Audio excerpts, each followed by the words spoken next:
Hey, you, Nina here. You're officially listening to Triggered. Can we play with that wherever you get your podcasts? Today's episode is going to be one that just affects everyone at some point in their life. We're going to be talking about the inner judge, okay? Your inner judge. If you're watching us on YouTube, welcome. If you are listening to us on the podcast, wherever you get your podcasts, welcome. Let's talk about the inner judge, y'all. If you are listening to today's episode, okay, this is going to be an episode for people who struggle with judging themselves, that they struggle with judging other people, and they just want to know why, right? We're going to go really, really simple today. One facet, it's not going to be everything.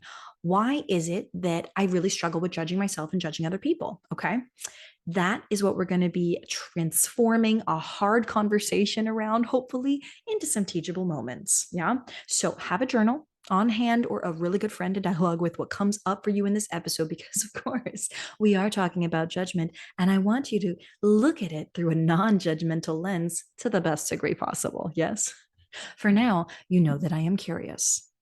Are you ready to play? Welcome to Triggered. Can we play with that? You know that moment when your emotions ramp up in an instant, leaving you feeling helpless, frozen, or out of control? In that moment, you've been emotionally hijacked, the very definition of triggered. And I want to ask you, can we play with that? I'm Nina L. Garcia, drama therapist and empowerment coach of Houston Creative Arts Therapy. Join me as we discover ways to empower you and the people who mean the most to you to transform hard conversations into teachable moments. Triggered. Real playful, real respectful, real empowered.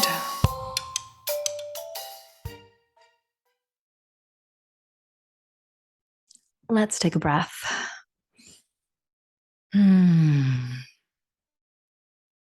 Today's story is a common one. It affects every human being on this planet.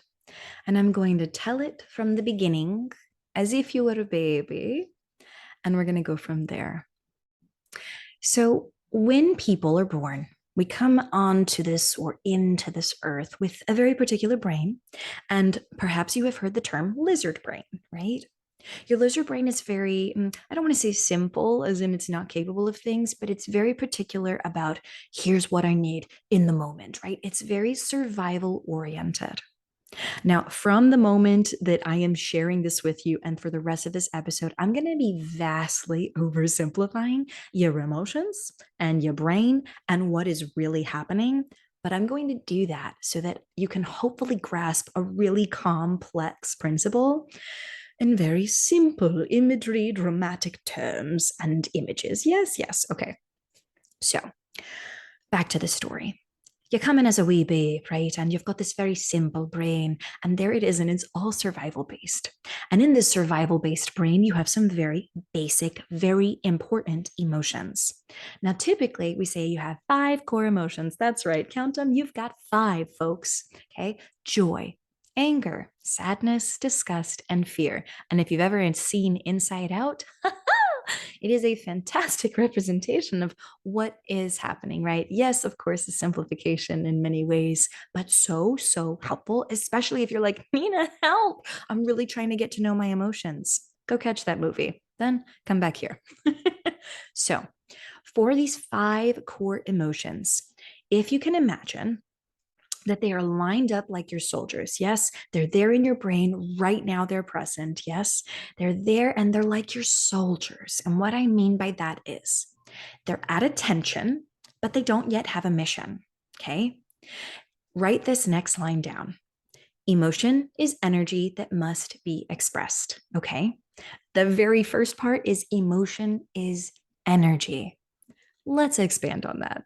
When I say that emotion is energy, what I'm really saying is that right now, present in your body, you have the energy that is potentially going to turn into anger, sadness, joy, disgust, fear, or any number of emotions that you may now have as an adult because you are so much more complex than you were as a baby. Your brain has developed in new ways so that you now have shades of anger, shades of joy. You have emotions that are, intertwined emotions, right? That can only come when you feel two emotions at a time and things of this nature. But I want us to go back to that emotion is energy line.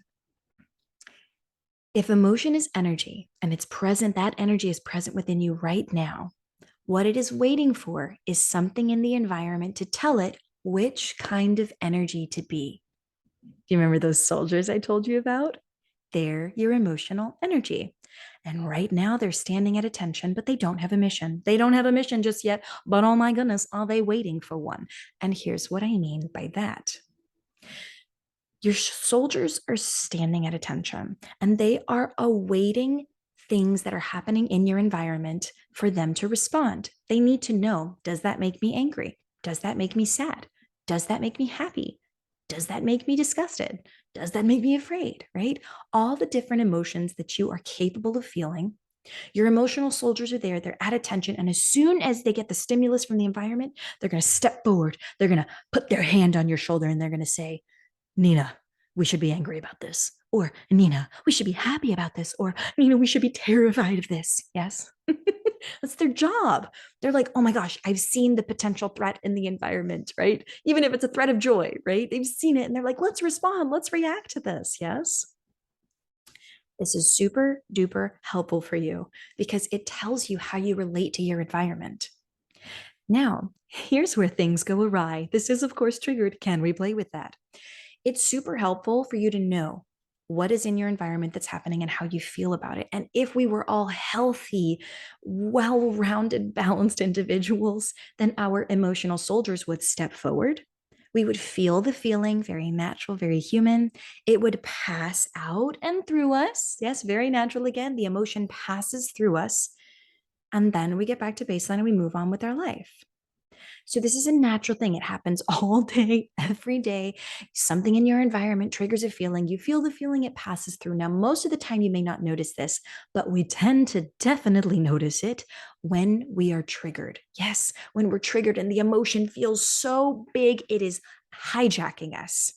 Do you remember how I said that the emotion steps forward and it puts its hand on your shoulder? And then after you've felt it through, it gets back in line. When you are triggered or hijacked, the emotion steps forward. Not only does it put its hand on your shoulder, it actually pushes you off to the side and invites you to sit in a chair and it says, don't worry, Nina, I've got this. I'm going to handle this because you clearly don't know how to in this moment. You don't know what's best for you. I'm going to handle it. And let me tell you, there are times when it is absolutely in your best interest and in the interest of others to be hijacked emotionally. That is the truth. There are times. And yet, for most of us, why we're here listening to this podcast is because we do not want to be hijacked as often or in the same way that we have been for days or weeks or months or years, for some of us, decades. We don't want it. It's not working for us. Though it is healthy and natural and normal for all of our emotions to step forward, when they step forward and hijack us, they begin to cause dysfunction in our life when they overstay the welcome. Yes? Emotions are short term thinkers. So when they step forward and they hijack you and they push you off to the side, they're like, oh, I've got this. I've got this for all of your issues, though. So don't worry. So then you are angry more often. You respond with anger more often if anger is what has hijacked you. If you get hijacked by fear, anxiety a lot, right? It pops up enough, then it's like, oh, we're just going to be anxious. I know that this is the tool that will work for us. It will keep us safe. Trust me. And then that's what will stay. But today, in particular, what I wanted to offer you is what so many clients right now are talking to me about in groups and in the workshops that I've led in the past month. And it is on judgment. Nina, I'm feeling so judgmental. I'm so judgmental of others, or I'm so judgmental of myself. Okay. If you have an inner judge, keep listening. If you know someone who has an inner judge, get ready to share some intel. Now, of course, we're thinking about this from a very creative space. And so, very simply, I already told you the soldiers. I already told you they're in line, they're at attention, they need a mission. They get information from the outside world, and then they go on a mission. You feel the feeling, and then it should pass through you, except when you're hijacked. And for those of us who feel judgment pop up a lot, Get ready to write this next line down. Here it is. Judgment is a shade of disgust. It can also be a shade of shame and other things, right? There are lots of other emotions that we could put judgment in. But if we're going to go with the base core five, judgment is a shade of disgust that has hijacked us, pushed us to the side, and it says, don't you worry, I've got this. I'm just going to judge. I'm going to judge everybody. I'm going to judge you. I know that judgment has worked to keep us safe in the past. And you know what? I'm going to keep using it. Now, a lot of you may be saying at this point, as we pause in the story, right? Imagining judgment there, it's pushed you to the side and now it's frozen because it's hijacked you and it's taking over. It's judging you, it's judging everyone. That's what it does, right? I want you to ask yourself, why? Why is judgment doing this? For a lot of us, we're like, I don't want to be this judgmental. I don't want to judge myself. And I hear you. And I don't want us to cut this part out either, because judgment popped up for a reason. I want you to think, why would it think that you have to judge yourself or others? At what point in your life was it crucial for your survival? Was it necessary for you to judge yourself or someone else in order to survive a moment? Because as far as judgment is concerned, now it's thinking it's not just that moment, it's thinking you're in threat mode, all the time. And that is why it keeps using the same tool over and over and over again. It's sort of like, if you can imagine, it has discovered that, it's the hammer to your nail, that problem that you had with that nail, and it's brought the hammer and it's going to hammer that nail. And you're like, that was so helpful. Thank you so much. And then it's like, I'm going to stay now. You don't know what you're doing. And now it's not just hammering your nails, it's hammering your screws, it's hammering your staples, it's hammering your who knows what, right? Shattering glass. It's using the same tool over and over again to try to get you to survive. But the threat has passed. It's still on the same mission. Is this making sense to you? Emotions, soldiers needing a mission. Ideally, the mission passes out and through, right? That emotion passes. But if they've overstayed their welcome and hijacked you, they believe that they're on the same mission. That is solving the mystery to why we have these inner judgmental parts. For a lot of us, we grew up in families where we might have been shamed as motivation. We might have been judged, right? In a way that actually helped us grow. So what did we learn?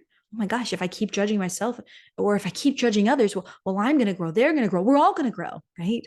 That's just one way that judgment has shown up to actually help you survive an environment. Super helpful when you say, except when it hijacks you. Yeah, it's like that is the moment where you really want to ask yourself, is this beneficial for me? So I know we're coming to the end of the episode.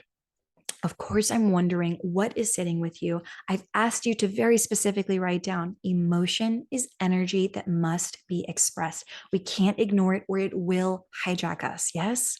If you do not express it, it will express you. That is its job. All of our emotional soldiers are just trying to keep us safe.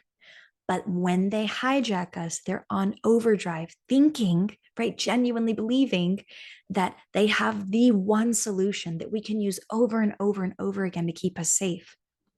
Humanity doesn't work that way. We need different solutions for different problems. We need to be flexible. But when we're hijacked, it's very difficult for us to be flexible. So I now want to ask you the question. Here's what I want you to write down. For those of you who are like, Nina, I really like a question for the upcoming week. Here it is. I want you to ask yourself, if you have that inner judge, if you have a judgmental part, a judgmental emotion that has hijacked you, that is constantly judging you and or others, I want you to ask yourself first, why does it think this is beneficial? Why? Is it because it thinks it's going to help you? Does it think you need to take up less space? Why is it, why does it believe that it's beneficial? Okay. Then I want you to ask yourself a second question. Is it beneficial? Presently, is it beneficial? Because if you're telling me, Nina, okay, it's helped me, it helps me do these things, great. Here's where I want to say, because there's nothing wrong. I'm going to tell you this honestly, there's nothing wrong with having a judgmental part, so long as it's beneficial to you and those around you. If it has hijacked you and it is causing dysfunction in your life, if it is causing dysfunction in your relationship with yourself, if it is causing dysfunction in your relationship with your partner or your friends, your students, or your peers, dysfunction generally considered not beneficial. So asking yourself, is it beneficial? If it's not, what do we need to do? What do we need to do? We need to work on our relationship with our inner judge. Yes. So, of course, we could spend a whole session on that, right? We could do a whole nother episode on just this. But I will offer you a little bonus, simple tool. Let's see if we can make it happen. Here it is. Let me adjust myself. The first question I had you ask yourself was, why does this part believe it's beneficial? The second question I had yourself was to make it in the present, right? Bring it into the present. Is it beneficial, right? Right now, today, is it beneficial? Because if it's causing dysfunction, what I want to invite you to do is to now hear that part. Don't try to push it away or hide it under something unless that's beneficial, right? If that's not working for you, I literally want you to imagine that part. I want you to see it, what it looks like, what it sounds like. I want you to listen to it. And then I want you to imagine that you have a dial from like 1 to 10, like a volume dial. And I want you to imagine turning it down. Now, a lot of you are going to say, oh my gosh, that's the most ridiculous thing. Y'all, listen to me now. Some of these things feel silly and they literally save lives. Okay. So while this is not your crisis intervention mode, okay, this is 100% your how do I help change and shift my relationship with a part, a voice, a thought, a feeling, right? A something within me that is judgmental, that is not working in my best interest, even if it believes that it is. Right now, it's not working in my best interest. How do I turn the volume on it down? That is my offering for you. Okay. I know that we've walked through a lot of territory in this episode, and I hope that you are exploring your triggers, right? Exploring your inner judge parts. And I hope also that this makes sense when we say, why are other people so judgmental? Why is that? Because at some point, that judgment probably saved their life. At some point, it might have been more helpful and saving them, excuse me, for them to judge themselves, because if they put themselves down, then they wouldn't be bullied, or they wouldn't be beaten, or they wouldn't be pushed aside by somebody else. That is the reality of being human. Our parts pop up to protect us from things, but sometimes they hijack us and they overstay. They need to know that we are confident, strong, capable enough to handle the new situations without needing the one single intervention that, in this case, judgment would offer over and over again. So, for those of you who enjoy a bit of self exploration, I hope that you are going to explore the questions and the potential bonus in this upcoming week, because that is what I planned for everyone today. Thank you so much for taking a minute to explore your triggers as a human being. And if this has been helpful and you'd like to support us, go to iTunes and give us a rating. Tell me what you honestly think. Let me adjust these episodes to material and to topics that are more beneficial for you, right? Let's keep the conversation going, okay? If you're like, I don't want to head over to iTunes, another great way to help people find us is to share the episode. You know, someone who struggles, excuse me, with inner judgment, right? With judging themselves or with judging other people. This may be a great episode to invite them to listen to, right? It may be a great episode to invite them to listen to, right? The last thing I want is to hear somebody be like, Nina, I was super hardcore judging somebody. And I was like, you know what? I'm going to share this episode with them. Boom, sent it to them. And I was like, you need to change, y'all. So thank you again. Thank you for listening. Head over to your questions that you wrote down, head over to your person that you want to dialogue with, because that is it. So now my invitation is to otherwise stay curious.